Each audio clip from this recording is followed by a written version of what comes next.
my name is Sarah Rivers-Cofield, and I want to thank you all for joining us for the JPPM lecture series tonight. My topic tonight is going to be equestrian artifacts of the English tobacco colonies, identification, manufacturing, trade, and interpretation, and I'm going to be focusing on research that I've been doing as part of a grant from the Conservation Fund. I work as the federal curator of the Mac Lab at Jefferson Patterson Park and Museum, and my role there is to take care of all of the collections that are owned by federal agencies, but I also like to do research on the collections, and my specialty is little metal things. I love to identify little fragmentary metal artifacts and better understand how they were used. Much of the work that I do studying little metal things is for the benefit of the Mac Lab's Diagnostic Artifacts in Maryland website, which is a very popular research tool that's used by a lot of archaeologists. So I've been working to add small find sections on the little metal things that I study, like cufflinks and religious artifacts and smoker's companions or pipe tongs used for lighting pipes. And I've also discovered that a lot of the things that I study are related to horses, which is what led me into this research, even though I'm someone who doesn't actually ride myself. Here's a preview of some of the artifacts that I'll be talking about tonight. Unfortunately, I haven't had a lot of access to these artifacts since the pandemic started, since I've been mostly on telework. But I have been able to do a lot of the background research needed to better understand these artifacts and how they were used in Maryland and Virginia, where they came from, things like that. All of the historical background that helps us put these artifacts into context. As I mentioned before, this research I'm working on right now is funded by a grant from the Conservation Fund. And so I'm going to go over some of the goals of the grant before we get into the details. One of the goals is to add more artifacts to the sections that we already have on diagnostic artifacts, and those sections are leather ornaments, which are the ornaments that would have adorned bridles and other horse tack, bosses for curb bits, stirrups, and spurs. And one of the goals of the grant was also to get to some earlier collections, because most of the Mac Lab's collections are from after the second half of the 17th century. In order to access older collections from the earliest periods in Maryland and Virginia, I need to travel to partner institutions like Historic St. Mary City, Jamestown, Colonial Williamsburg, and the Virginia Department of Historic Resources. And unfortunately, the pandemic has postponed those trips, so I won't be adding those artifacts terribly soon, though I did get an extension to add them eventually. Other goals of the grant include adding new sections to diagnostic artifacts on bits, saddles, horseshoes, and artifacts of horse care, and that will be incorporating partner institutions' collections as well.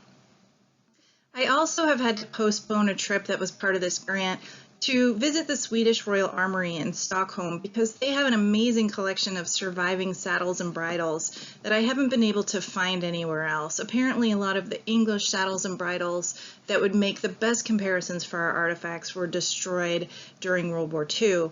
But Sweden has an amazing collection, and I wanted to go there to help understand how these artifacts looked in the context of actual surviving saddles and bridles from the 17th and 18th centuries. A final goal of the grant is to write a scholarly article that ties all of these artifacts of the saddle horse together, so that people can just go one place and read about all these different artifacts and how they were used in Maryland and Virginia. So as we move forward, we're going to focus in on some of the background research that I've been able to really concentrate on during the pandemic. In a way, it's been a blessing because I've been able to get all of the contextual information before I really dig into the artifacts, so that I know a lot more about them before I start actually accessing them. So let's start our survey of the background research by looking at England, because Maryland and Virginia are both English colonies, and so they were founded mostly by English settlers, and the way England interacted with horses is really going to inform how the colonists did as well. And in England in the 17th century, when the colonies were being founded here, saddle horses in England were being used primarily for 4 different things. Travel and exercise, most definitely the biggest thing. But the upper classes also might have been using their saddle horses for hunting, for racing, and for warfare. And then you might get a little bit of the middle classes being able to participate in some of those things too. But for the most part, those were fairly elite activities. We have other uses for horses in England at this time too. Many horses in England in the 17th century were being used in harness. Archaeologists almost always refer to horse-related artifacts as harness-related, but technically that's not really the case. You either have a saddle horse that you're riding, or you have a harness horse that is attached to a vehicle. And in England in the 17th century, the kinds of things that horses would be in harness to included agricultural tools like plows, carts for carting loads, taking your crops to town, that kind of thing. Also draft and heavy load horses, pulling vehicles. And then you also have, for the upper classes, carriages, coaches, chaises that might have teams of horses, especially matching horses that are the same color and the same height, but that tended to be restricted to the upper classes. This was all really quite expensive in England in the 17th century, though. Not only did you have the purchase price of the horse and the horse tax, such as saddles or harness, that you had to pay for, but horses in England also required constant upkeep in terms of feed, such as hay and oats. In England at this time, farriers were of the profession that would put horseshoes on horses and also take care of most of the veterinary care. So farrier services were an expense for horse owners, and horses had to be kept in stables against the inclement weather, and they required pasture, and not everybody had access to land where horses could use it for pasture.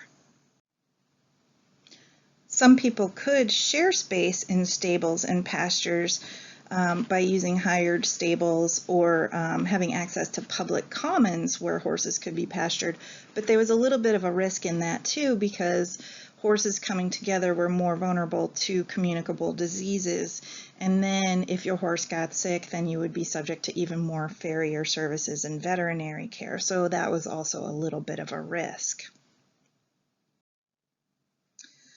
The upshot is that England, being a very class-based society, had sort of a hierarchical pattern of who owned horses in what situation. The lowest classes obviously couldn't afford a horse at all. If you could afford a horse, the next class up pretty much would have a single all-purpose horse that they cared for themselves, whereas landed middle classes and well-to-do tradespeople might be able to afford separate saddle horses and work horses, and also probably a servant or two to take care of them, while the nobility and wealthiest upper classes could really specialize, if they could afford to have specific horses that specialized in riding, hunting, racing, having 6 matching horses of the same height and color to pull the coach, and having completely separate horses to do agricultural work. Plus, some of these individuals would have just armies of servants and grooms and trainers and farriers on staff. And really, it was a very widespread undertaking if you were having this kind of army of specialized horses. So now that we've seen what the horse tradition was like in England, let's talk about what happens when that is transported to the New World. First of all, it should be stated that the Spanish were actually the first to bring horses with them when colonizing Central and North America. And Spanish equestrian equipment is really very different from that of the English equestrian equipment. It's influenced by North African and Arabian styles because of the Moorish invasions. So they use a different kind of bit and have different styles of saddles, and those had already been introduced by the time the British colonies were founded. However, horses themselves had not spread up to Maryland and Virginia by natural reproduction from the Spanish colonies when the British colonies were founded. So the English had to bring their own horses with them. And when they did, they brought their own tradition of horse tack with them. And for whatever reason, over time, Spanish styles and English styles stayed very different and very separate in the New World. The Spanish style was used west of the Mississippi, and the English style dominated east of the Mississippi. And those two styles actually evolved until today. They're really still used in a later evolution in a division in riding styles that exists as Western style riding, which is derived from the Spanish tradition, and English style riding, which obviously is derived from the English tradition. In Maryland and Virginia, obviously, we're going to be focusing on the English tradition. But before any of those styles could come here and evolve as they did, colonists had to get the horses to the New World, and this is a pretty daunting undertaking. Horses are large animals, so they take up room in the hold of a tall ship. They also have to be able to stay standing and stable, so sling mechanisms were used to help them stay upright on the rocking seas. And they required feed, and the stalls had to be mucked out, so all told, shipping horses to the colonies was pretty expensive. And it wasn't just the resources, like in terms of money to buy the horse and the feed and everything, but also you have to think about how much room a horse takes up in a ship that could have been used to bring human settlers to the colonies that were desperately needed to make those colonies a success. So this was really a significant investment. An example is that when Maryland was founded in the 1630s, the first ships that came over, the Ark and the Dove, they brought with them Leonard Calvert, the first governor of Maryland, and he has the first recorded horses in Maryland. So in the mid-1630s, they settled, they found St. Mary's City. About 10 years later, in 1647, Leonard Calvert dies, and his probate inventory lists his ownership of 7 horses worth 8,400 pounds of tobacco. These are the first recorded horses we have in the Maryland colony. And when you look at his probate inventory, it's staggering how valuable those horses were. They were worth twice as much as his large framed house with 100 acres in town in St. Mary's City. And they were also worth more than his house and 3 manors at Piney Neck. A manor is like thousands of acres. So all told, the horses alone made up 34% of his estate. So early on in the colonies, horses were pretty rare and pretty valuable. As I mentioned before, the MacLab's collections don't have a lot of artifacts from those early days of the colonies, so I'm going to skip ahead a little bit and concentrate mostly on life in Virginia and Maryland after the 1660s and 1670s, because our collections do reflect those time periods, and by then the colonies had stabilized enough to sort of establish their own way of life. After so many decades of trial and error, people sort of had settled into certain patterns that really affected their relationship with horses and the resulting artifacts that we get showing that relationship with horses. By the 1660s and 1670s, tobacco is very well established and profitable as pretty much the cash crop that the whole economy of these two colonies is based on. Also, by the 1660s and 1670s, some various political upheavals have settled down, whereas in the first half of the 17th century, you had the English Civil War and the Commonwealth period.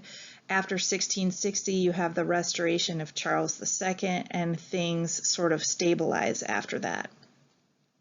Along with this comes various navigation acts, which call for exclusive rights of England to trade with the colonies that start to be enforced more often, whereas earlier in the colonies you tended to have more Dutch trade. Later on, it's pretty much exclusively English, at least when it's legal anyway. That's not to say that no smuggling goes on, but that has an effect on the goods and artifacts that come to Maryland and Virginia, is where are they coming from?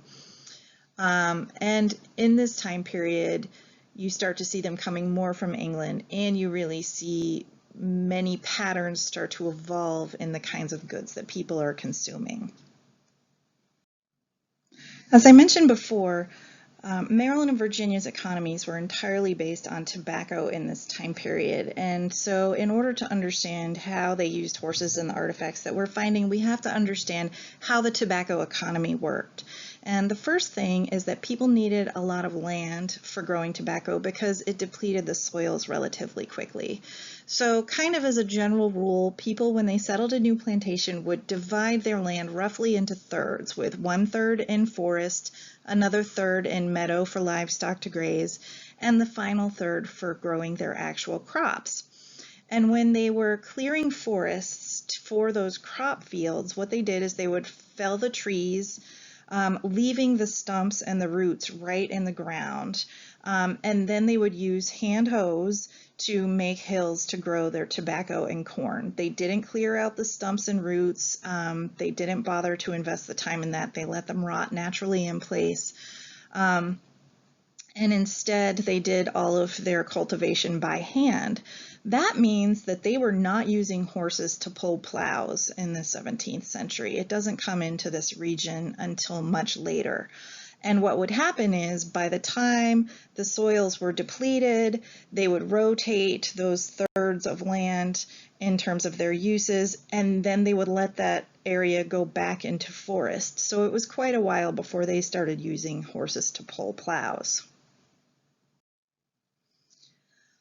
Other differences in the region have a lot to do with the environment itself and how that affected the tobacco economy and how people were using their livestock. Pretty much since all planters had grazing lands and forests with an abundance of vegetations, colonists in the Chesapeake didn't bother with much in the way of growing animal feed. So unlike in England, they didn't stock up on hay and oats and things like that to feed their livestock. They just set their livestock loose in the woods and the meadows to fend for themselves. Instead, they put fences up around the crops to protect the crops from the livestock rather than the other way around. Also, because the climate is much more temperate in Maryland and Virginia than in England, it didn't really ever get so cold that the colonists decided to bother with things like stables. They didn't provide shelter for their animals for the most part. They would just sort of set the horses loose in the forest, and that was where they lived. They didn't have separate outbuildings for that. Additionally, the clay soils of the region were really easy on horses' hoofs, so pretty early on, colonists learned that they didn't need to bother with shoeing their horses. And that meant that farriers as a profession never really came over to the tobacco colonies, and even those blacksmiths that came over weren't making a lot of money on shoeing horses, at least until the 1750s or so. So the environment led to a huge reduction in the cost of owning a horse compared to England, because you didn't have feed, you didn't have stables, and you didn't have farrier services. And on top of that, when you set all of your horses loose in the woods to fend for themselves, they're going to be reproducing at a pretty fast natural rate. So you very likely aren't going to have the purchase price of a horse either, because you're going to have natural increase. And also, since everybody had a fairly large parcel of land, they didn't have to worry about horses being in enclosed spaces and having communicable diseases like they might have had to deal with shared stables and commons over in England. So it's a very different environment and much lower maintenance for horse ownership. In addition to differences in the environment, there were really big differences in settlement patterns between England and Maryland and Virginia. Because each plantation needed a fair amount of land, they're spaced out, and they're also located on waterways, and that's because when the tobacco crops were ready, the tobacco was packed into large hogsheads, and those hogsheads were like a barrel, and they were rolled down to docks on waterways to be loaded into boats. So again, whereas in England you might have needed a cart or a heavy draft horse to haul your crops around to town, In Maryland and Virginia, you did not need horses for that purpose. The waterways were what served for transporting your heavy crops. And also, speaking of towns, whereas in England you might need to take your crops to town, in Maryland and Virginia, towns weren't really much of a thing. Everybody was very spaced out, so the closest thing you really had to towns in most areas of Maryland and Virginia, until you get urban centers like Annapolis and Williamsburg, is a sort of county seat where you would have a courthouse and an ordinary or inn where people could go and gather and socialize and drink together and things like that. So while there were those kinds of gathering places, they weren't necessarily towns where lots of people lived in one place. People lived in a spaced out pattern. Because of this dispersed settlement pattern, the question comes up of what about roads? What did people have for roads to get from one plantation to another or to go to court to do business? And travelers' descriptions of colonial Maryland and Virginia say that the forests were really easily passable with little undergrowth and few branches to block progress. So there were a lot of existing trails, like deer trails, that could be used. And it was pretty easy to navigate these forests on horseback. And because of that, it was fairly normal to just ride on horseback from point A to point B. But because people were using paths through the woods, one thing that they were not doing, at least until the later colonial period, is using vehicles. So it might be pretty easy to ride on horseback through open woods, but not so much a coach or a chaise or something like that. So you don't get a lot of vehicle usage in this time period. However, because horse ownership was so low maintenance and cheap, and it was easy to ride through the woods, the travelers and diaries and things like that all report that pretty much everybody traveled on horseback all the time. Main thoroughfares were marked by debarking trees at intervals so that you wouldn't lose your way, while paths to private plantations, you just kind of had to know the way. But accounts report that it would be really unusual to see somebody on foot if everyone had a saddle horse, even the lowest classes. People even reported they kind of made fun of themselves a little bit, saying that you might walk 4 miles into the woods to find your horse so that you could ride 2 miles to church. So if you always took your horse everywhere when you were riding to visit, it was kind of a status thing. You sort of had to have one. And people reported that church gatherings looked like a horse fair. And because of that, when all the horses came together and everybody was a saddle horse person, spontaneous races and things like that would come up that people would engage in. But because of these use of horses in easily passable woods, people were constantly visiting neighbors, and you just didn't really see pedestrians. People also rode at a very fast pace. It was a proverb to say that a planter's pace was a very hard hand gallop. I want to clarify an important point too that isn't really explicit in the records, but it was a question I had early on in my research, and it can be kind of inferred from everything that I've read, which is that when travelers said that everyone rode horseback, that did include the enslaved populations in Maryland and Virginia. Probate inventories that list goods by location often will list horses located at remote slave quarters. I've seen letters by planters talking about assigning the use of particular horses to particular slaves for their use, especially if they're traveling back and forth from different assignments that are further away. I've also seen a great traveler's account from the 1740s where a resident of Annapolis decides to take a long travel to New England on horseback. He takes his enslaved attendant with him, and they're both on horseback the whole time. And I think that also the account of everybody always going fast all the time further supports this, because if you have an attendant with you on foot, then you're not going to be riding at a planter's pace, because then your attendant isn't going to be able to keep up. So they just put everybody up on horseback. My favorite discussion of this that I found in the records talked about how races of horses were a gathering place for everyone, and everyone really enjoyed them, including the Negroes, according to these accounts. One person said that they were the ones who cheered the hardest at the races, and they especially cheered if one of the riders fell and broke a bone.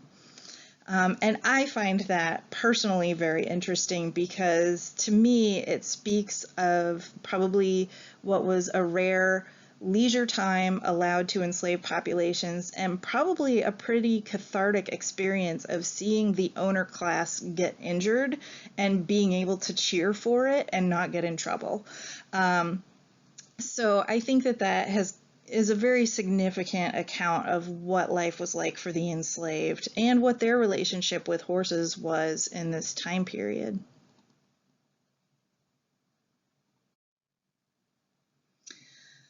It is also noteworthy, though, that period accounts indicate that the tradition of riding saddle horses did not extend to indigenous peoples in the region.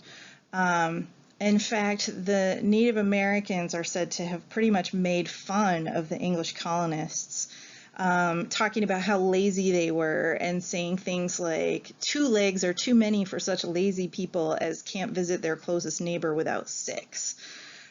So they're kind of making fun of them for going a mile on horseback when they could easily just walk.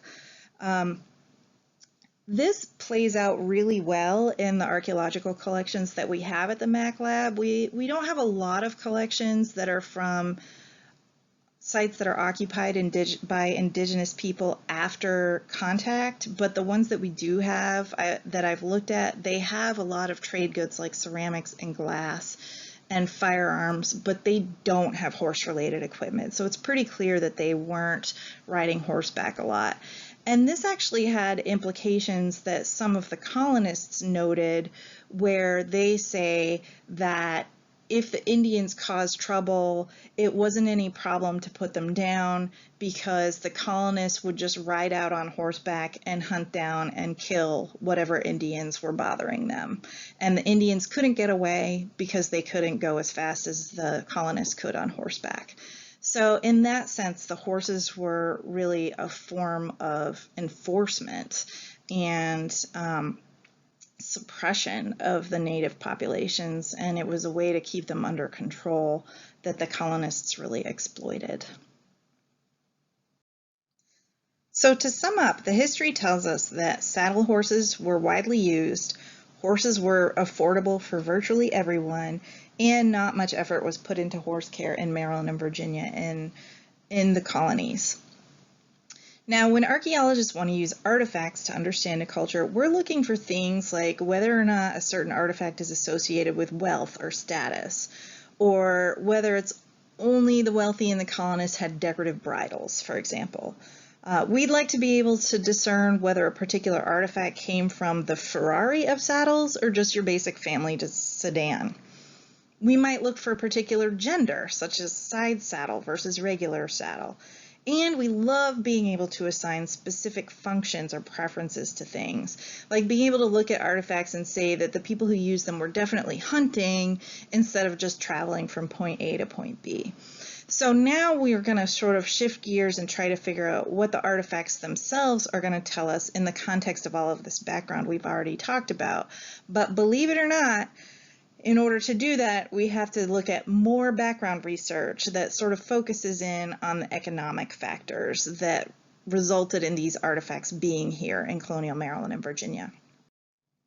These additional background questions have to do with things like supply and demand, manufacturing, trade, distribution, etc.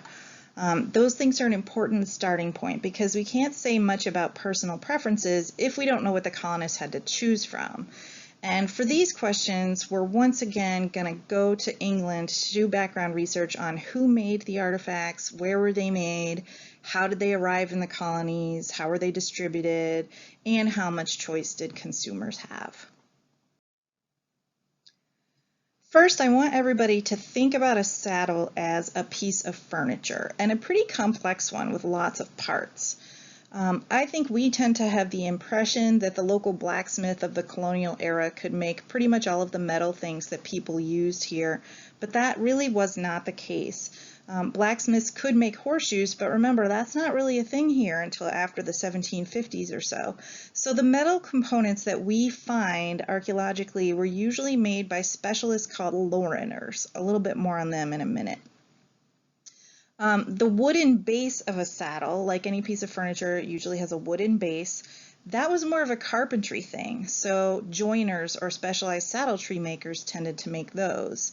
Also going into this complex piece of furniture, you needed various kinds of canvas, cloth, padding, leather, all of those materials that you use to build up and upholster the saddle.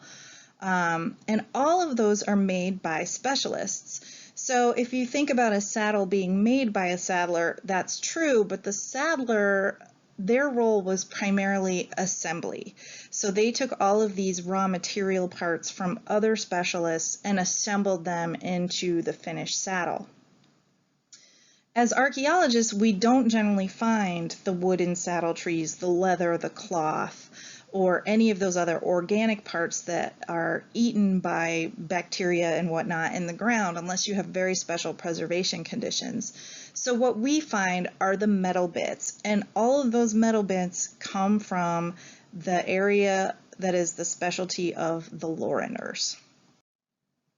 Loriner is probably a word that most people listening have never actually heard before, and there's a reason for that. The word loriner never really came to the New World because the profession of loriner never really came over here either. In England, however, loriners were a very well-established specialty. In France, they were called essentially spurriers, is the translation, or spur makers. And loriners specialized in making things like bits, stirrups, currycombs, all of the things that you see illustrated in these images of loriners at work. Loriners had a guild that was founded as far back as 1100, and they were essentially doing all the specialized filing and forming of these metal goods for sending to saddlers to do the final assembly.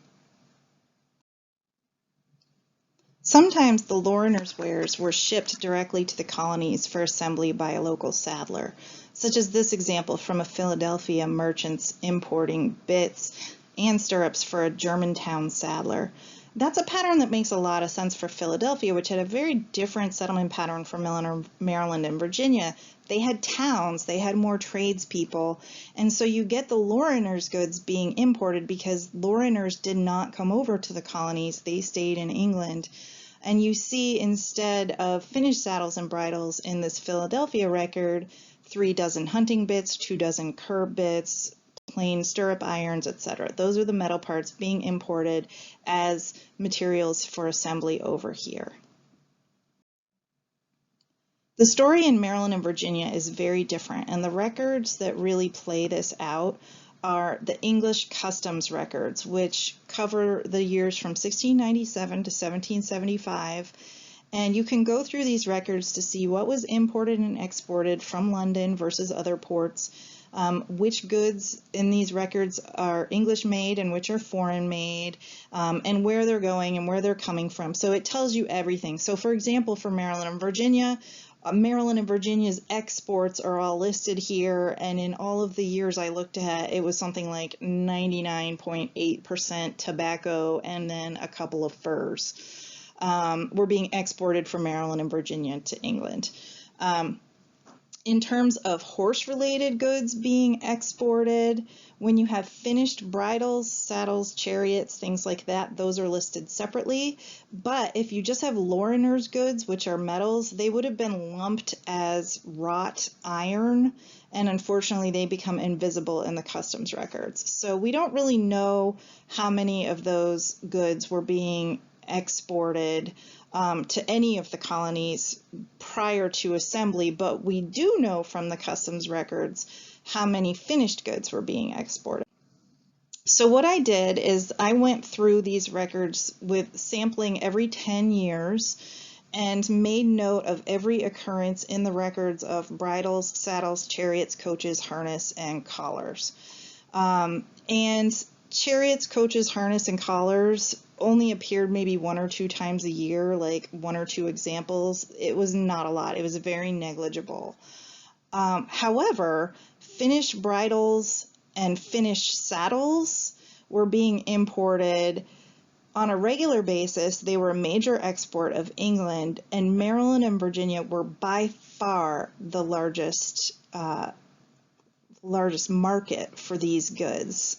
They were coming into Maryland and Virginia by the thousands. So here you see graphs representing the data from the customs records at 10-year intervals.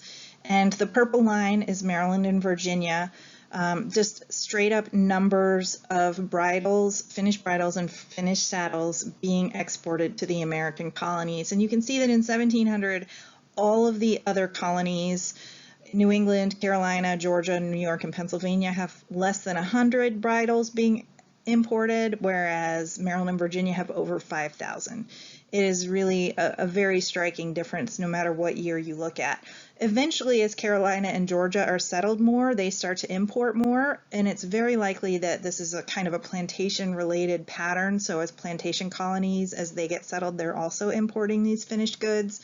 But for the most part, this really seems to indicate that when New England and Pennsylvania and New York settlers are importing goods, they're probably the Lorimer goods that in the customs records are invisible as part of the wrought iron counted by weight. And those are probably being assembled in those colonies, whereas in Maryland and Virginia, they're importing finished goods, and they're importing them at a much higher rate than all of these other colonies. Newspapers illustrate some of the implications of this massive importation of finished bridles and saddles. For example, in one 1737 ad in the Virginia Gazette, which was placed to try to find a lost horse, they actually described the saddle as Virginia made, which indicates that anyone seeing this horse would be able to see that it was not a typical saddle, and that would be an anomalous defining characteristic. Other ads for strayed and stolen horses found that those often have injuries like lumps on the ribs or saddle sores that are used to describe the horse for purposes of identification. And those ads make it clear that horses were frequently ridden with ill-fitting saddles, which is what you would expect if saddles are not being custom made because they're being bought off the boat. To get a better understanding of the kinds of saddles and bridles being imported, I also went through some other merchant records that had more detail than the customs records. So for example, the ship's lading records from the merchants Sheffield and Stark, they list goods that they purchased from London between 1697 and 1702 for export to Maryland. And those records were very interesting because they showed that the merchants went to one saddler named John Price in London, and from him they would buy saddles by the dozen. And the only description of the saddles from him was saddles and furniture. And they were fairly cheap, less than £1 per saddle. By contrast, oh, and I should mention that when I say saddles and furniture, and when these records say saddles and furniture, what they mean is the saddle itself, and then the furniture is the tack that goes with the saddle. So probably the bridle and the crupper and the girth and all of those other strappy bits that go with the saddle is being lumped as furniture.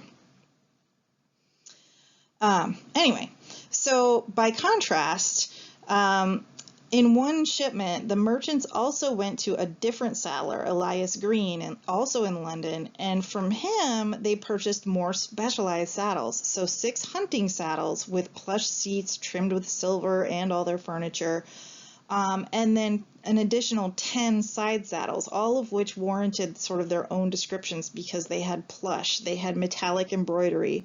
These were very elaborate saddles. So you see a very clear distinction here where the merchants are serving 2 different markets. They're serving sort of the bulk goods, everyday saddle market, and then they're serving the higher end, we want to look high fashion and expensive market.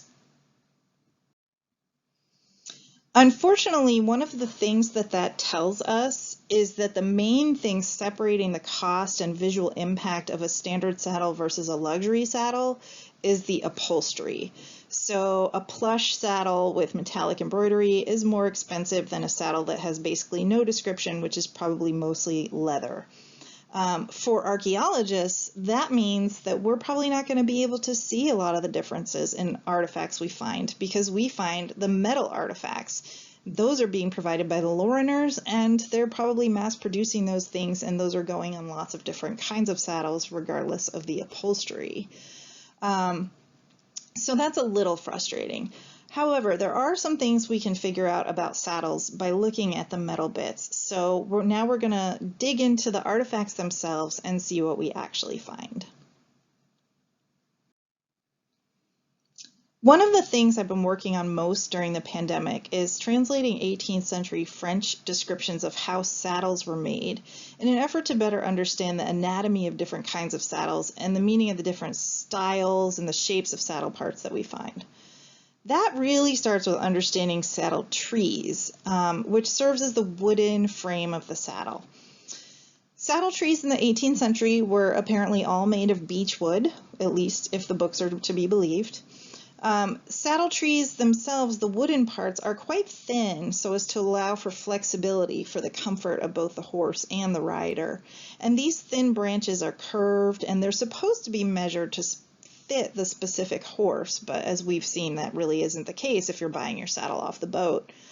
The thin wood strips are strengthened after assembly with filaments and canvas that are applied to the saddle tree with glue, and that holds everything together and allows for drilling and riveting the tree without splitting the wood.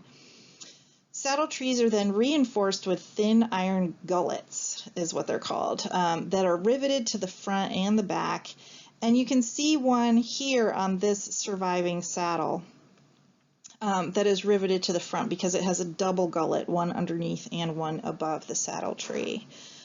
This particular saddle tree that you're seeing is in the collection of the Swedish Royal Armoury, and it's one of the things I most wanted to see on my trip to Stockholm as part of the grant. So hopefully someday the travel bans will be lifted and I can actually go see that in person to better understand how this assembly worked.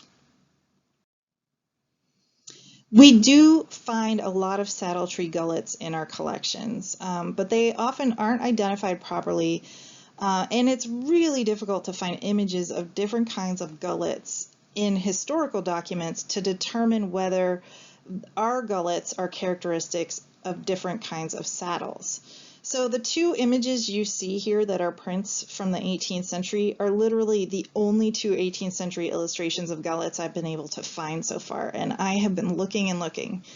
Our gullets in our collections vary. Some are doubled to sandwich the wooden arms of the tree, others are only covered on one side of the saddle tree. But in both cases, you can use either the distance between gullets or the length of the rivets to tell exactly how thick the wooden base of the saddle was. I don't really know if that's significant or not, but I'm learning. When I add these saddle tree gullets to diagnostic artifacts in Maryland, the main thing that will help archaeologists identify them more often will just be being able to see pictures of them and their shape, because they tend to be labeled as architectural parts or unidentified hardware. But in some cases, I'll also be able to show different characteristics, such as which ones are from the front and which ones are from the back and things like that. For example, we do have in our collections from the Saunders Point site, which is just south of Annapolis, an example of what has got to be a side saddle gullet. So it's clearly a gullet. It's got the rivets that hold it to sandwich a piece of wood, and you could kind of easily see it going along one of these side saddles that has this asymmetric curve. The vast majority of the saddle tree gullets we have are symmetrical, but because this one is not symmetrical, it's got to be from a side saddle. Continuing with the theme of saddle parts, our collections contain a number of saddle civets. These are likely to be identified by archaeologists as buckles or harness buckles, but they're more accurately described as saddle parts.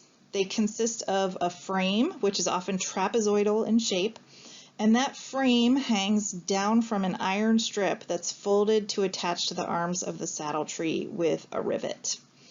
And here you can see several examples of civets from our collections and also see how they're placed on the saddle tree. Once the saddle tree is covered in canvas, as you can see in the saddle tree at the center bottom of this slide, the bands that hold the civets to the arms, they don't show anymore. Those civets are really an integral part of the saddle tree that are built right in. And once the saddle is upholstered, as you see in this bottom view of the saddle labeled figure B, there are straps that are attached to those civets that stick out from between the saddle skirt and the saddle pads. Those straps are used for the attachment of the girth straps, which are an extremely important piece of horse tack because the girth straps are the big straps that go under the belly of the horse to attach the saddle to the horse. And without a secure girth strap, you don't want to ride because you would get thrown off and your saddle would be too loose. So girth straps, though, interestingly, they're not directly attached to the saddle. They're indirectly attached by means of the straps that hang from the civets.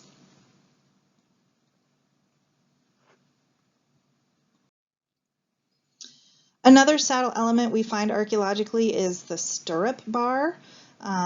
This bar attaches to the front and side arm of the saddle tree, so it has this 90-degree angle to allow for that attachment to both of those elements. It's characterized by that 90-degree bend to allow its connection to the saddle tree, plus they're always filed to be circular in cross-section. If you had a square cross-section saddle bar, it would just wear the stirrup leathers too much and they would break all the time. So you're looking for a circular cross-section and a 90-degree angle. These do seem to have various forms. Some have more rivet holes than others. The size varies dramatically. And generally speaking, when you have a larger, longer stirrup bar, you also have some kind of support element, as you can see shown here, where there's a second iron strip that rivets the bar to the saddle tree.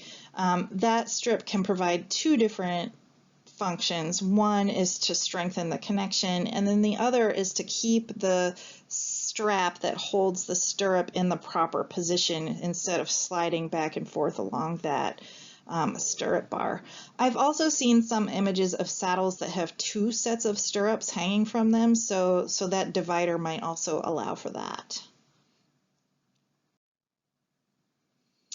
And another saddle part I'll be adding to the website is the pommel. We don't have a lot of these, but metal pommels are found on some kinds of saddles from the time period that we're studying. And finding this saddle pommel actually helps us narrow down what kind of saddle it is. These do tend to go unidentified because they're so odd, which is one of the reasons we'll be adding them to the website. So I'm going to transition now into talking about different types of saddle and what we can tell from those types of saddle about maybe the activities or the styles that are existing on the sites that we have. My favorite source for understanding saddles is de la Guernier's École de Cavalerie, pardon my French, which was published in 1736. In it, he illustrates 4 different types of saddles. The selle à piquet is a saddle for training and riding young horses. So it has these high front and back battens. I'm not totally sure what to call them. It's translated as battens. And a training saddle or selle à piquet has 4-inch battens, which is pretty high. The idea is if you have a young horse and you're doing training, you might get thrown more often, so you want that extra security for your thighs to help keep you in place. The second saddle he talks about is the selle à royale. That, he says, is the most common saddle of the period, at least in France. Probably in England it's a little different, but it's most common for riding and travel and for use by cavalry. You might note that this saddle has hooks on the front. That's for attaching pistol holsters. So whether you're traveling and you're worried about highwaymen, or if you're part of the cavalry, you need a place to hang your guns. And that was commonly part of saddle hardware. This type of saddle has battens that are shorter, only 2 inches in height, because it's used for more experienced horses that are less likely to throw the rider. But Guernier notes that as of 1736, that metal pommel we just saw is no longer used on this style of saddle. It has sort of recently gone out of style and hasn't been used for some years because they were causing injury when people were falling off their horses. So that is just a fabulous factoid as an archaeologist, because I want to know what things date to. So knowing when a particular style of artifact fell out of style based on the word of somebody who was living at the time is really excellent.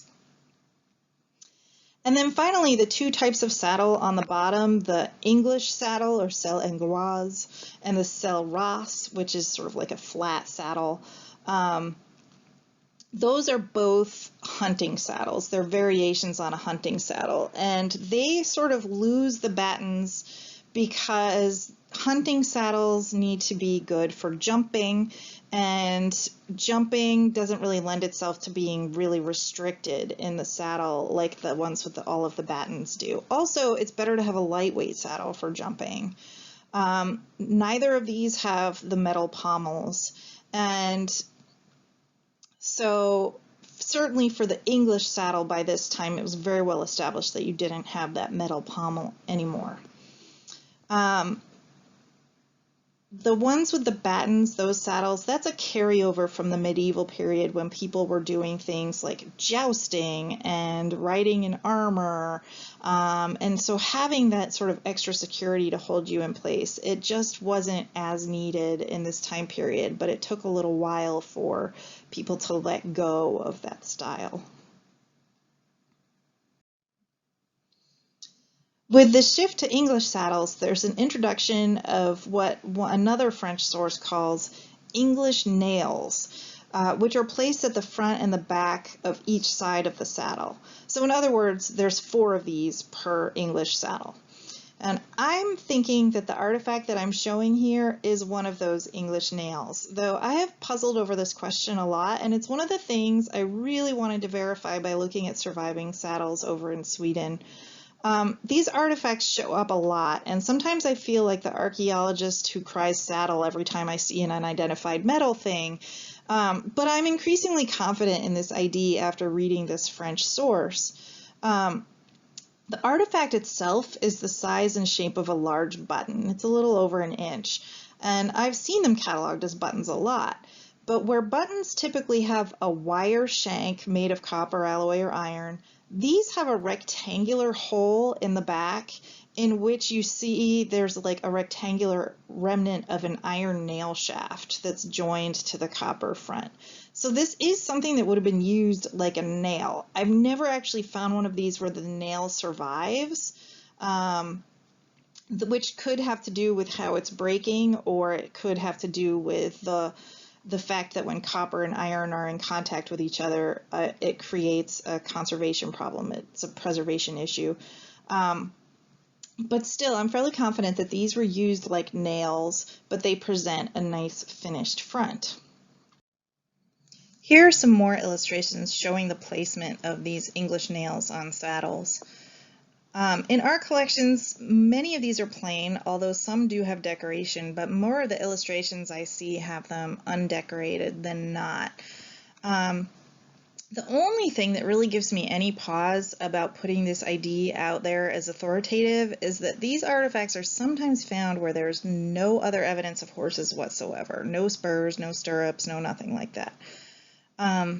However, I do think that that might not be totally unreasonable, because if you've ever mounted a horse, you know that it isn't always a really graceful operation, and I can easily see people catching skirts and breeches, coats, boots, etc. on these decorative pieces while mounting and dismounting a horse.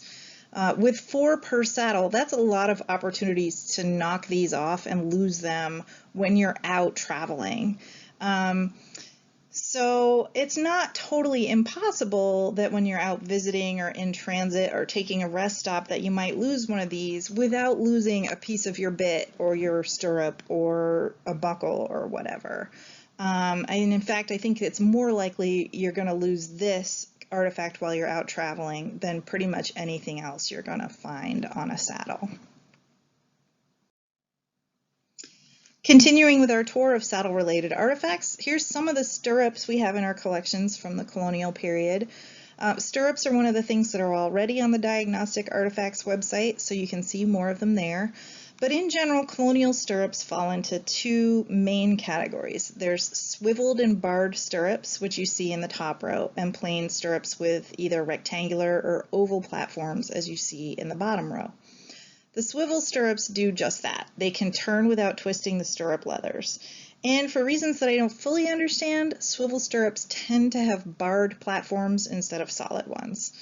I think it might just be a matter of manufacture. If you're going to take the time to build in a swivel, why not make a barred platform so that it'll grip your foot better and, help eliminate slippage from muddy shoes? I'm not sure. But the plain stationary stirrups with solid platforms are far more common, and presumably they were also the cheapest. We do have one exceptional stirrup in our collection, which comes from the Addison plantation in Prince George's County, where a wealthy merchant planter and his descendants lived. It took me a long time to figure out that these metal artifacts were part of a set of stirrups. And after a dozen years or so, or puzzling out what some of the pieces was, it was incredibly satisfying to figure out what they were. But this is like only one of two brass stirrups we have in our collection, and the other one is very plain. So this is extremely elaborate and very much an outlier, even though our example isn't quite as fancy as the one you see in the middle from an auction site. You get the idea of how it would have all been assembled. Now I'm going to shift gears to concentrate on bridle parts. The trade card that you see illustrated here for James Robinson is one of the best illustrations I've found because I believe it reflects much of what's going on with bridles in colonial Maryland and Virginia. While the trade card isn't dated, I determined that Robinson died in 1737, so we know these styles were in use prior to that time. We also know, based on the customs records, that London saddlers were making thousands of bridles and saddles for the export market, so it's not surprising that one of their ads would so closely match the artifacts that we actually find here. You can see the English saddle at the top and then two types of bridle. The bridle on the left has very little decoration and exhibits a snaffle style bit. The snaffle bit has a ring at the side of the horse's mouth where the reins and the headstall attach. This is also known as a watering bit, and this style of bit is relatively simple. When the rider pulls on the rein, the horse is likely to pull its head up. The other kind of bit that we see in the trade card is the curb bit. The headstall of the curb bit is much more elaborate. It has lots of ornamentation on the headband and the noseband, and even decorative little knobs on the strap keepers. We do find these artifacts with great frequency in Maryland, and while the ornaments could also be from other tacks, such as like a breast strap, chances are good that most of them come from curb bridles, as you see here. The curb bit acts differently than the snaffle in that the reins hang from the bottom of the bit below the horse's mouth. So when the rider pulls the reins, the bit acts as a lever. It puts pressure on a chain that passes under the horse's chin, and that creates a kind of pressure between the chin and the mouth that causes the horse to put its head down instead of up. So this is a much more elaborate contraption, and we find lots of different pieces of these in the archaeological collections. I wish I could say that after all of the research I've done, the bits have revealed some kind of rule that archaeologists can use for interpretation. We love rules in archaeology. Things like snaffle bits are for riding and curb bits are for harness horses or something like that. But that's just not the case. Bits represent one of the many ways that rider and horse are communicating with each other. And the kind of communication you need really depends on a lot more than any one rule could cover. So each rider is different, each horse has its own personality and level of experience. And so while I can say with some certainty that our colonial sites generally have both curb and snaffle bits, and I can help people identify them, I can't necessarily say whether one bit was for jumping and another was for a gentle ride on a side saddle. I can't even say if the rider preferred a curb to a snaffle or vice versa.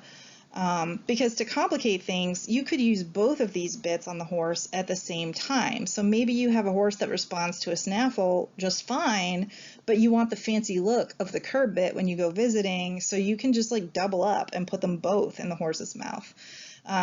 So for all of these reasons, I have to admit that of all the artifacts I'll be adding to the website, I have the most work left to do on the bits to understand if there's much we can tell about how they were used. One thing I have already done the work on, though, is the decoration of curb bits and bridles. The decorative bosses that adorned curb bits are already on the website, and they show some clear trends and changes in styles over time. So decorative molded bosses and bosses with open work appear most on pre-1720 sites, while plain dome bosses, as you see on the bottom, are strictly 18th century. And domed bosses that have like a raised nipple seem to span that divide. They occur on pre-1720 sites and 18th century sites. Not surprisingly, the leather ornaments that adorned the straps of horse tack show a similar trend. Openwork and molded ornaments in stylized arrow shapes are most common on earlier sites. And once you get to the plain dome era of curb bit bosses, you're much more likely to find ornaments that are also plain domes or simple shapes without decorative molding.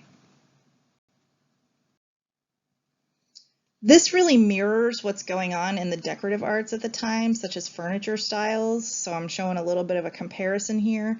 As you move from the 17th century Mannerist and Baroque styles into the William and Mary era and the Queen Anne styles, elaborate decoration, just as a general rule, decreases. So the changes in horse hardware could just be a matter of changing tastes in the culture at large.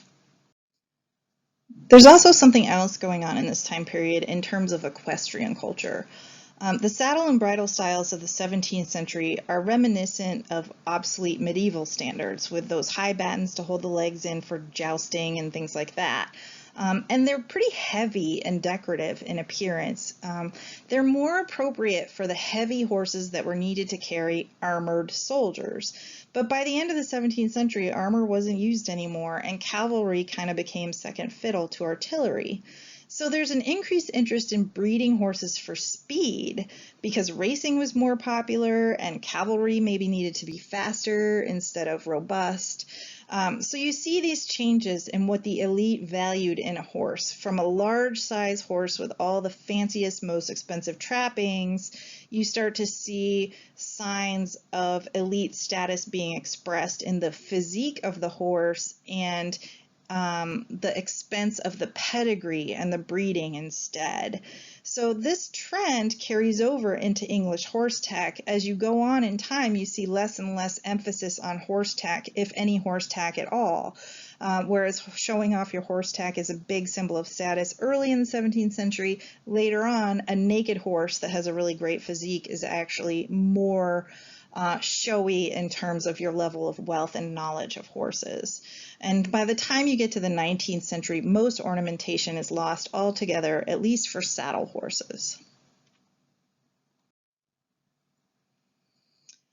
Those trends that I just talked about are kind of a mixed blessing for archaeologists. We like to be able to talk about status, and since we don't find fancy upholstery, it's our inclination to look to decoration on metal things to differentiate luxury goods from the Sam's Club version of a saddle. But it turns out the ornaments don't do that for us. Finished bridles came over with whatever ornaments were being mass-produced for common usage at the time. On the bright side, those artifacts end up helping tell time, which makes them very well suited for the Diagnostic Artifacts in Maryland website.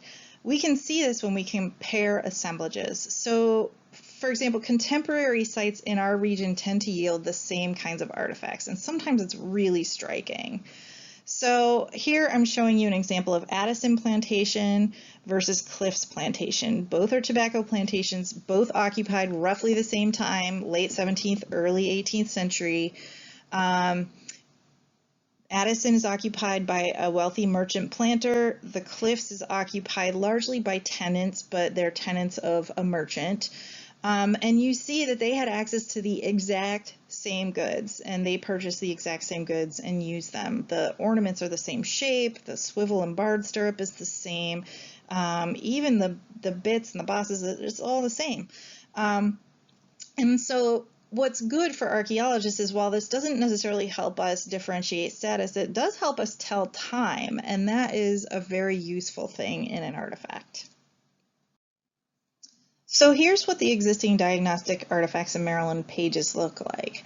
We're currently in the process of redesigning that website, and the new categories that I'm adding will be up on pages that look very different from these. Once that's done, people will be better able to identify equestrian artifacts and see if what they're finding has also been found on other sites.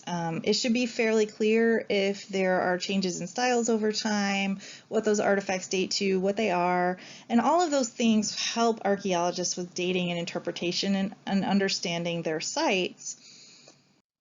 With that in mind, I want to close my talk by digging deeper into what more meaningful interpretations will look like by featuring equestrian artifacts from two of our favorite JPPM sites, King's Reach and Smith St. Leonard. Both of these sites were built by Richard Smith Jr., who was a well-to-do planter. He inherited this property from his father. At King's Reach around 1689, Smith built a house that was pretty standard for the time using post and ground clapboard architecture. But in 1711, he decided to upgrade, moving the seat of his plantation to the Smith St. Leonard site at the other end of the property. And there he built a cruciform brick house. So King's Reach very likely was used as a quarter after that time period. Both sites have outbuildings, so they both have slave quarters, and both sites, both the main house sites and the slave quarters, are very rich in artifacts. King's Reach was excavated as part of the JPPM Public Archaeology program in the early 1980s, and Smith St. Leonard was the subject of public archaeology since 2002 up until last year. So both sites have had significant excavations. In terms of artifacts relating to horses, there are some amazing parallels of these two sites. For example, the Fleur de Lis open work bosses, we have two of them in the Mac Labs collections. One came from Smith St. Leonard and the other one was found at King's Reach. So clearly we have connections of these two sites. Those two matching bosses probably came from the same bridle.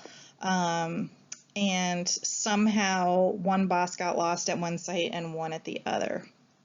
So for all intents and purposes, I'm going to be looking at equestrian artifacts at these two sites as the evolution of one plantation system as a whole instead of two separate sites.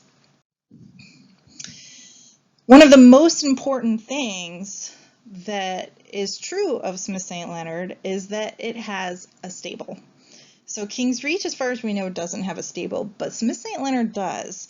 And when it was excavated, it yielded a whole lot of equestrian-related artifacts, including a very large loop from a pair of scissors, which is probably a pair of Maine scissors, and represents one of the very few artifacts of horse care that we have from the colonial period. As I mentioned, people weren't doing a lot of maintenance of their horses, but at least they were giving them a haircut every once in a while. Another really unique thing that was found in the stable, it doesn't look like much, but in the right-hand bottom corner you see a bit that is what I believe to be the only colonial Pelham bit that we have in our collections. So I showed you snaffle bits, which have a ring right at the intersection of the horse's mouth, and curb bits, which act more like a lever and have reins that are below the horse's mouth. A Pelham bit is a combination of both of those, so it would have been kind of like a double bridle. It's basically both a snaffle and a curb in one, and it becomes much more common later, but this is the earliest example of one that we have that I know of. So that is really interesting. So the fact that Smith has a stable at all is very unusual. Plus, he's got horse care. Plus, he's got a kind of bit that doesn't appear anywhere else.